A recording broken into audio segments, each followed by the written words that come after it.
What's up, Titan Nation? Hope everybody's having a good day out there. Tough loss last night for the Titans. They could have gotten back to 4-4. They had a perfect opportunity against, honestly, not a very good Pittsburgh team. They've had a few wins here and there, but this was the perfect opportunity for them. And the Titans coaches, I mean, let's just be honest about it. They called a really conservative game.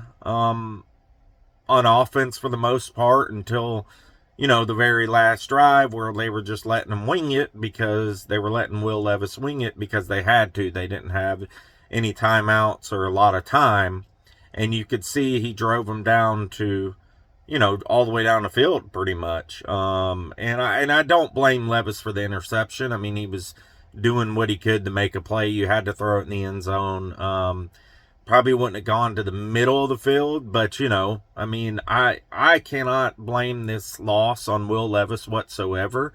I thought he played a really good game, being his second game ever in the NFL, rookie, going into a hostile environment, and those fans were loud, and they were coming after him all game. I mean, TJ Watt, Highsmith, they were blitzing him all night, and he stood in the pocket and made plays. And I'm really excited about Will Levis. I really am. I think he really showed last night that he's capable of not only being an NFL quarterback, but being a legitimate starter. And he gives us something we haven't seen in a long time in Tennessee, So I'm very excited about the future with him, and that's the one thing that I can take out of this game and be happy about. He was 22 for 39, 262 yards, had the interception.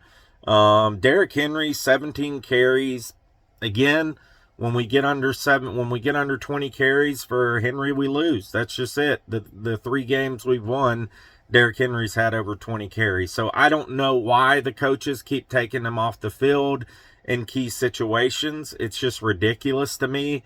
He had a pretty good game, 4.4 yards a carry. He was getting pretty decent yardage, had the touchdown.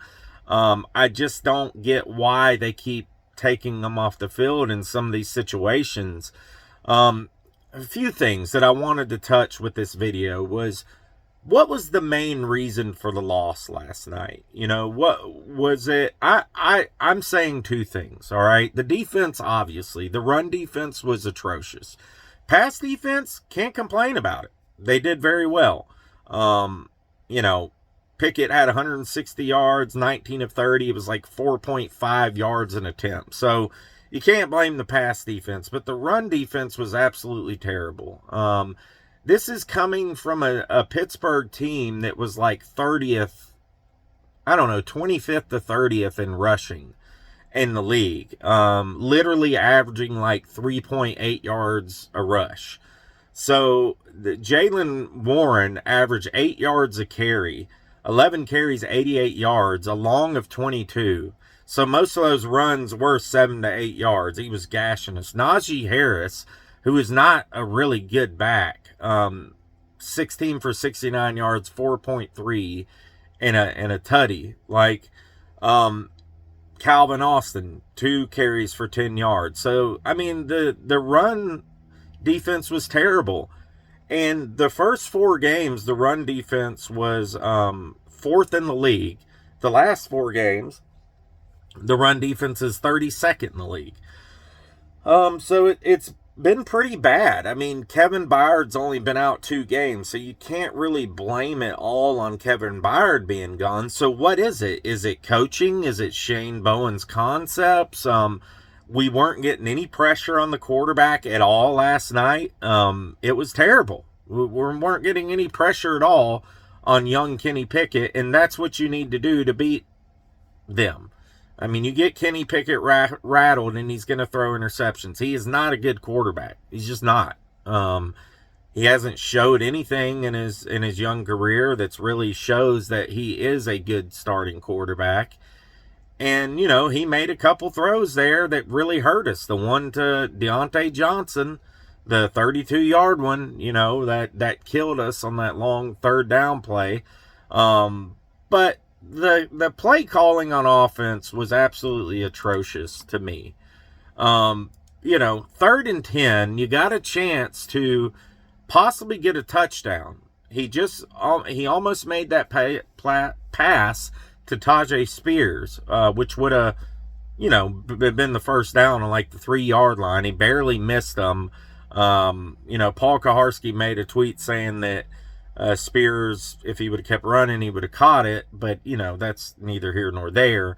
But it was the play call to me. Why are you just accepting the fact that you want to just take 3 points? That you're just gonna give up, call a run play, and take the 3 points. Like, why not at least try? I mean, your team is 3-4, Mike. Like, this is the NFL. You know that field goals are not going to win you games. This is not the freaking 1980s NFL where it's just all defense. The early 90s NFL where it's just all defense, You got to evolve. And the 3rd and 4 play, the 2nd and 4 and 3rd and 4 play, they run 2 times in a row towards the end of the game. They call that stupid run with Tajay Spears when the whole defense knew what you were doing. Why not do something different there? Why? Like, what is the issue? Will Levis played decent pretty much most of the game. Couple errant passes here and there. But for a rookie quarterback, give the guy a chance to make a play. Or roll out with him, run with him. Anything other than that play call. I just thought it was it was the most moronic and stupid play call I've ever seen. One of them.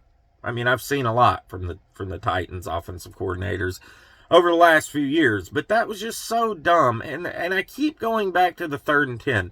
Why? Why not try? You almost hit Spears wide open there, almost wide open. I mean, to throw a little less on it, we're talking about we're on the 3-yard lines. And Vrabel's excuse, and I just read it on Paul Kuharsky's thing of the interview from Vrabel today, was from the presser, was him saying, oh, well, he threw a couple bad passes before that. So, we're going to just go conservative.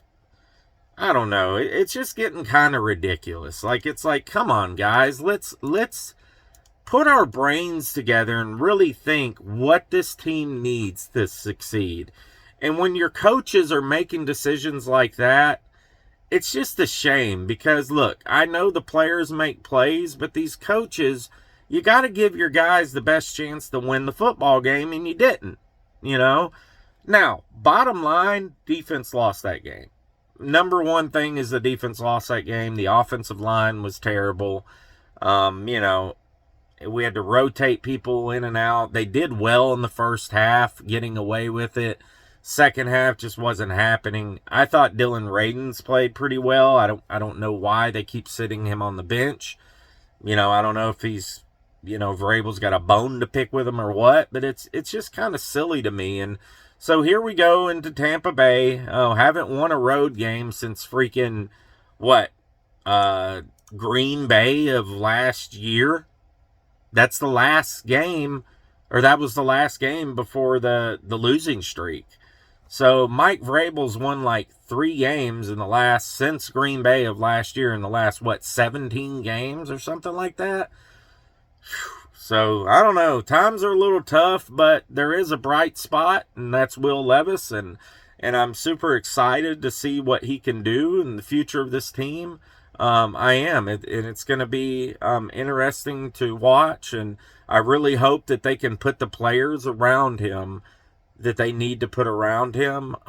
So we'll see what happens, guys. I appreciate all your support for the channel, for the watch parties, for the power hour, for all of us at the Titan Upload Network here. We do appreciate your support greatly. If you can, check out our sponsor Homage, incredible Titans gear. Get you 15% off with our link in the description. So go check them out. Amazing gear. And guys, y'all have a good week. We'll see what happens next week against the Bucks. Let me know what you think in the comments. Tighten up, and we'll see you next time.